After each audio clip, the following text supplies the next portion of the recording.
তো hello everyone, আজকে আমরা একটা ইম্পর্টেন্ট নিউজ নিয়ে আলোচনা করছি।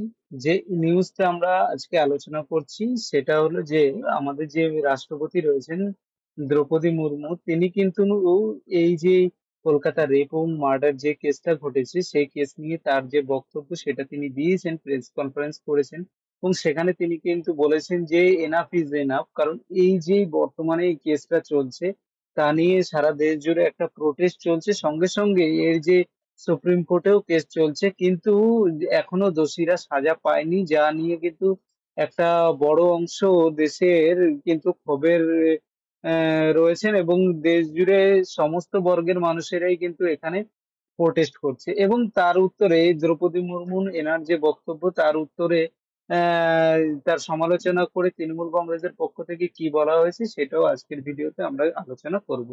তো নমস্কার, আমি Shubho, welcome to our channel general affairs. তো চলো আজকের নিউজ যেটা রয়েছে নিউজটা আমরা কভার করে ফেলি।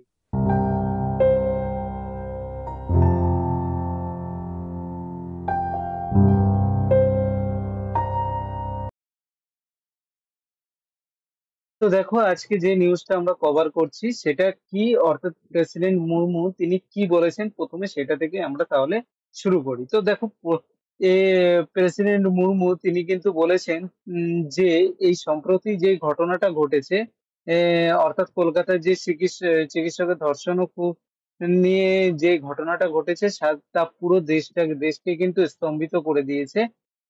এই পুরো দেশকে স্তম্ভিত করে দিয়েছে। শুধু তাই নয়, তিনি সঙ্গে সঙ্গে এটিও শুনে হতাশ এবং আতঙ্কিত তিনি হয়েছেন। এবং তিনি এই ধরনের ঘটনা, একমাত্র এইটাই ঘটনা না, নারীদের বিরুদ্ধে যে একটা অপরাধের রয়েছে তা একটা অপরাধের একটা অংশ। আর কলকাতায় যে ছাত্র এবং সাধারণ মানুষ প্রতিবাদ করছেন, সঙ্গে সঙ্গে তিনি এই বলেছেন যে যেই টাইমে ছাত্র এবং স্টুডেন্টরা, ছাত্র এবং ডক্টর সিটিজেন প্রোটেস্ট করছে, সে সময় হয়তো এই যে ক্রিমিনাল রয়েছে সে ফ্রিলি ঘুরে বেড়াচ্ছে। এবং সঙ্গে সঙ্গে তিনি বলেছেন যে কিন্ডেন গার্ডেন্স এর যারা গার্লস রয়েছে তারাও কিন্তু এখানে অবশ্যই তারা এখানে ভিকটিম হয়ে রয়েছে। আর এই যে ইনসিডেন্ট, কোনো সভ্য সমাজ বা কন্যা বোনদের এমন অত্যাচারের শিকার হতে দিতে তিনি পারেন না। আর জাতি, এবং শুধু জাতি নয়, আমাদের দেশ তথা তিনিও কিন্তু এই নিয়ে ক্ষুব্ধ রয়েছেন। এবং তিনি এই এই যে বিষয়টা রয়েছেন সেই বিষয় নিয়ে কিন্তু গভীরভাবে তিনি মর্মাহত, তিনি কথাও বলেছেন। আর সঙ্গে সঙ্গে তিনি এটাও বলেছেন যে এই কিছুদিন খুব রিসেন্টলি যখন রাখি উদযাপন হচ্ছিল আহ, এ, রাষ্ট্রপতি ভবনে, তখন কিছু স্কুল পড়ুয়া তাকে জিজ্ঞেস করেছিলেন যে নির্ভয়ের এই কেস পুনরাবৃত্তি হবে কিনা, তা নিয়ে তিনি আশ্বস্ত করতে পারেন কিনা। এবং তিনি যদিও বলেছেন, তিনি বলেছেন যে যে রাষ্ট্র প্রত্যেক নাগরিককে রক্ষা করতে তারা প্রতিশ্রুতিবদ্ধ, এবং তবু আত্মরক্ষা ও মার্শাল আর্টের জন্য প্রশিক্ষণ সকল মেয়েদের শক্তিশালী করে তোলার জন্য অপরিহার্য।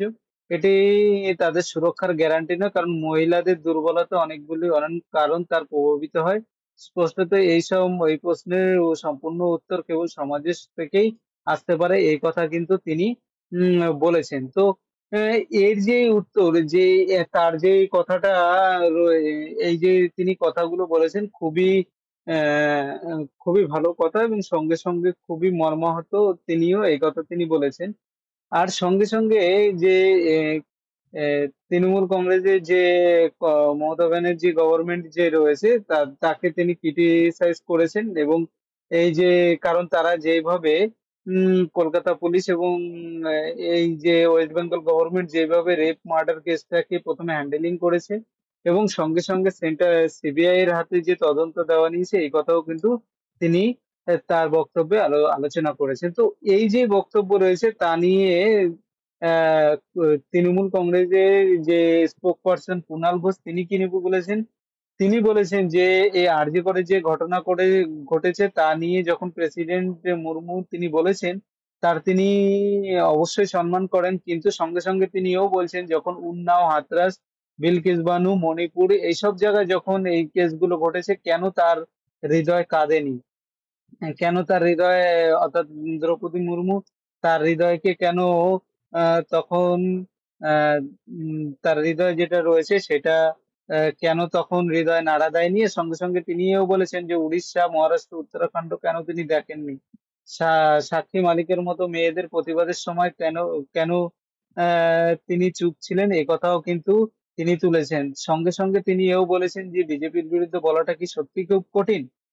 অর্থাৎ এই যে কলকাতার যে কেস ও মার্ডারের সঙ্গে সঙ্গে কিন্তু বিজেপি বিজেপি অর্থাৎ আমাদের যে প্রেসিডেন্ট তার বক্তব্যের সমালোচনা করে কুণাল ঘোষ এই কথাগুলো বলেছেন। আর সঙ্গে সঙ্গে দেখো আর একটা নিউজ আমরা যেটা দেখছি সেটা হলো কি যে আইএমএ অর্থাৎ ইন্ডিয়ান মেডিকেল অ্যাসোসিয়েশন যা রয়েছে তারা এই যে তারা হলো বৃহস্পতিবার দিন ডক্টর সন্দীপ ঘোষ অর্থাৎ এক্স প্রিন্সিপাল অফ আরজিকর তার যে মেম্বারশিপ ছিল মেডিকেল মেম্বারশিপ সেটা কিন্তু ক্যান্সেল করে দিয়েছেন। এবং সঙ্গে সঙ্গে এই যে কারণ কি তারা এই যে রেপ এবং মার্ডার ঘটেছে সেই কারণেই কিন্তু তার এইগুলোকে ক্যান্সেল করে দিয়েছেন। আর সঙ্গে সঙ্গে সন্দীপ ঘোষের এই যে ক্যান্সেল করার কারণ হিসাবে তারা যা বলেছেন যে আম, এই ক্যান্সেল করেছে কারণ সিবিআই অনেক রেপ মার্ডারের পাশাপাশি যে তার বিরুদ্ধে কিন্তু করাপশনের কেসও সিবিআই তদন্ত করছে। আর সঙ্গে সঙ্গে আইএমএ যে চিঠি পাঠিয়েছেন সেই চিঠিতে তারা লিখেছেন যে ল্যাক অফ এমপ্যাথি ও সেন্সিটিভিটির জন্যই রেপ ও মার্ডারের ক্ষেত্রে যে এই কারণেই কিন্তু একটা বিশাল বর্গের কাছ থেকে বেঙ্গল ইউনিটির কাছ থেকে ডিমান্ড আসছিল যার কারণে তার এই যে মেডিকেল যে উম, তার মেম্বারশিপ সেটাকে ক্যান্সেল করা হলো এই নিয়ে কিন্তু এর তরফ থেকে জানানো হয়েছে। তো ফ্রেন্ডস দেখো আজকে যে নিউজটা ছিল নিউজটা আমরা তোমাদেরকে কভার করলাম। তো আজকে নিউজের পাশাপাশি আমরা কিছু কারেন্ট অ্যাফেয়ার জেনে নেব যেগুলো কিন্তু আমাদের এই নিউজ সম্পর্কে আমাদের জানা দরকার, ঠিক আছে। তো ওয়েস্ট বেঙ্গল যেহেতু আমাদের এসেছে ওয়েস্ট বেঙ্গল সম্পর্কে আমরা কিছু জেনে নিই। প্রত্যেকেই তো আমরা জানি যে ওয়েস্ট বেঙ্গলের যে ক্যাপিটাল রয়েছে ক্যাপিটাল কি কলকাতা। প্রত্যেকেই জানি এর ক্যাপিটাল কি কলকাতা, তাই তো। আর এখানে এই যে আমাদের যে ওয়েস্ট বেঙ্গল রয়েছে এটা কিন্তু আগে কোথায় কার আন্ডারে ছিল, আগে কিন্তু বেঙ্গল প্রভিনেন্স যেটা ছিল অর্থাৎ তার আন্ডারে ছিল। অর্থাৎ কখন এটা 1947 সালের 15ই আগস্টের আগে। আর 1947-এর পর যখন এটা আমাদের কলকাতা যেটা রয়েছে এখন বর্তমানে আমাদের ইন্ডিয়া ওয়েস্ট বেঙ্গলের কলকাতা কিন্তু রাজধানী। আর সঙ্গে সঙ্গে এই কলকাতার যে গভর্নর রয়েছে তার সম্বন্ধে আমরা জেনে নেবো। গভর্নর কে রয়েছেন? গভর্নর রয়েছে সিভি আনন্দ বোস। কি? সিভি আনন্দ বোস, ইনি কিন্তু এখানকার গভর্নর। আর এখানকার চিফ মিনিস্টার প্রত্যেকেই জানো, প্রত্যেকেই কি রয়েছে, চিফ মিনিস্টার রয়েছে মমতা ব্যানার্জি।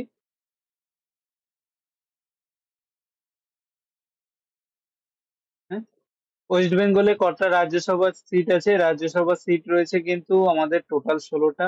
লোকসভা সিট রয়েছে টোটাল 42টা। আর আমার আর এটা কিন্তু আমাদের এরিয়ার দিক থেকে যদি কাউন্ট করা হয় তাহলে 13 নম্বর অবস্থান করছে, 13 নম্বরে। অর্থাৎ ইন্ডিয়া যতগুলো স্টেট আছে তার মধ্যে 13 নম্বর স্থান এটা কিন্তু আমাদের রয়েছে। তো friends, দেখো আজকে যেটা বিষয়টা আমরা সমস্ত আলোচনা করলাম এবং এই রিলেটেড যে কারেন্ট অ্যাফেয়ার্স রয়েছে সেগুলো আমরা আলোচনা করে নিলাম। তো ফ্রেন্ডস ভিডিওটাকে ভালো লাগলে লাইক এবং শেয়ার করো, চ্যানেলে প্রথম হলে চ্যানেলটাকে সাবস্ক্রাইব করো।